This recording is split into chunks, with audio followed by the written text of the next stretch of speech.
नमस्कार मित्रांनो, मी जीबी आपल्यासाठी घेऊन येत आहे एक चॅनल ज्याचं नाव आहे horse riding of the market. Share मार्केटमधील एक नवीन टेक्निकल साठी आपण एक नवीन चार्टिंग मेथड पाहणार आहोत. त्याचं नाव आहे point and figure charting method. बऱ्याच लोकांना या मेथड बद्दल माहित नाही आहे किंवा या चार्टिंग बद्दल माहित नाही आहे.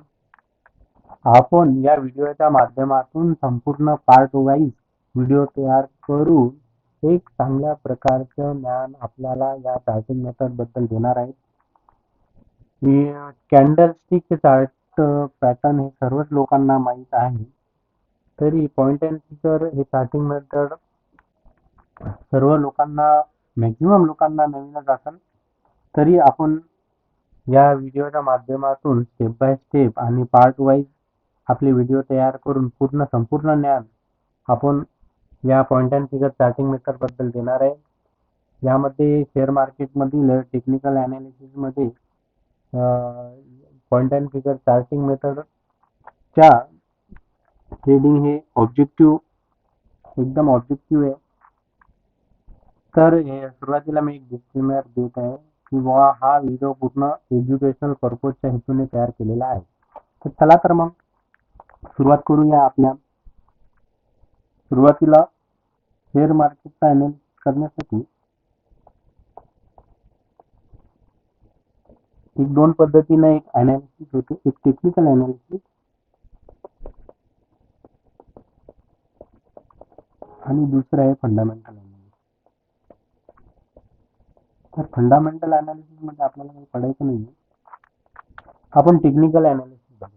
टेक्निकल अनालिसिस म्हणजे आपण टेक्निकल अनालिसिस मध्ये तर प्राइसचा अभ्यास करत असतो, प्राइसच्या ऍक्शनचा अभ्यास करत असतो. पूर्वी घडलेल्या प्राइस पॅटर्न नुसार पुढील भविष्यातली प्राइस कशा प्रकारे झाली, वरती गेली, खाली गेली किंवा कन्सोलिडेशन राहिली, अशा पॅटर्न्स पासून आपण एक तर्क काढत असतो. मागची हिस्ट्री बघून, मागची प्राइसची पॅटर्नची हिस्ट्री बघून आपण पुढील संभाव्य गोष्टी सांगू शकतो. प्राइस डिस्काउंट एव्हरीथिंग असं म्हणतात. प्राइस मध्ये सर्व इन्क्लूड असते. मोठे FI, DI किंवा मोठे मोठे प्रो इन्व्हेस्टर यांची कुठली बी ऍक्टिव्हिटीज हे सुरुवातीला आपल्याला प्राइस ऍक्शन मध्ये दिसते. त्याच्यामुळे प्राइस डिस्काउंट एव्हरीथिंग असं म्हणतात. आणि जे पूर्वी जे घडलेल्या प्राइसच्या पॅटर्न आहेत, म्हणजे हिस्ट्रीमध्ये जे प्राइस पॅटर्न कशा पद्धतीने बिहेव केलं आणि नंतर त्याचं कशा प्रकारे स्टॉक तो वरती गेला किंवा खाली आला किंवा एक साइडवेज मध्ये राहिला हे आपल्याला कळू शकतो. म्हणजे प्राइसच्या पॅटर्नच्या मागच्या हिस्ट्रीवरून आपण समोरील भविष्यामध्ये काय घडू शकते याबद्दल माहिती घेऊ शकतो. म्हणून हिस्ट्री रिपीट इटसेल्फ असे म्हणतात. प्राइसवर माणसाची व्यक्तींची ग्रीड, फिअर ही आपल्याला दिसून येते. म्हणून प्राइस ऍक्शन हे फार महत्वाचा घटक आहे टेक्निकल अनालिसिस मध्ये. तर सुरुवातीला आपण प्राइस ऍक्शन हे म्हणजे काय, demand and supply. Demand and supply. तर डिमांड म्हणजे काय, तर बायर आणि सप्लाय म्हणजे सेलर. जेव्हा एखाद्या स्टॉक मध्ये बाहेरची संख्या वाढते किंवा बाहेर ज्या हवे त्या भावाला घ्यायला तयार असतात तेव्हा त्या स्टॉकची प्राइस वाढतात. सेलर्स म्हणजे काय, जेव्हा सेल करणारे व्यक्ती जास्त असतात तर तेव्हा त्या प्राइसची किंमत कमी होते किंवा तो खाली पडतो. आता तुम्हाला सर्वांना माहित आहे प्राइस ऍक्शनचा अभ्यास करताना सर्वात पॉप्युलर एक जॅपनीज मेथड आहे, ते म्हणतात candle stick. Candle stick pattern. Candle सर्वांना माहित आहे. कॅन्डल ही याला म्हणतात वीक बॉडी, ओपन, क्लोज, हाय आणि लो अशा बद्दलची कॅन्डल असते. कॅन्डलला दोन डायमेन्शन असतात. आता डायमेन्शन म्हणजे काय, हा झाला वाय ऍक्सिस आणि हा झाला एक्सिस.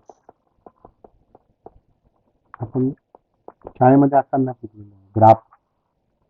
तर या ग्राफ मध्ये एक वाय ऍक्सिस असतो आणि एक एक्सिस. तर कॅन्डलस्टिक पॅटर्न मध्ये वाय ऍक्सिस वर असते प्राइस, प्राइसच्या किमती असतात आणि एक्स ऍक्सिस वर असते टाइम. बरोबर. म्हणजे आता जर कॅन्डल ही आहे बनली, ते एका दिवसाची एक कॅन्डल म्हणजे हे डे कॅन्डल असते. एका दिवसामध्ये मार्केट सुरू झाल्यापासून तर मार्केट बंद होईपर्यंत जी प्राइसची मुवमेंट असते ती या कॅन्डल मध्ये रिफ्लेक्ट होते आणि जसा दुसरा दिवस निघतो त्याच पद्धतीने एक दुसरी कॅन्डल तयार होते आणि त्यामध्ये प्राइसची मुवमेंट दिसून येते. म्हणजे जसं जसं टाइम हा जातो तसं तसं कॅन्डल बनत जातात. तिसऱ्या दिवशी तिसरी कॅन्डल बनते. तर म्हणजे त्याच्यात प्राइसचं पण रिफ्लेक्ट होते आणि टाइम पण. पण पॉइंट अँड फिगर ही चार्टिंग मेथड अशी आहे, यामध्ये फक्त वन डायमेन्शन आहे, ती म्हणजे फक्त प्राइस. फक्त प्राइसच याच्यावर डिनोट होते.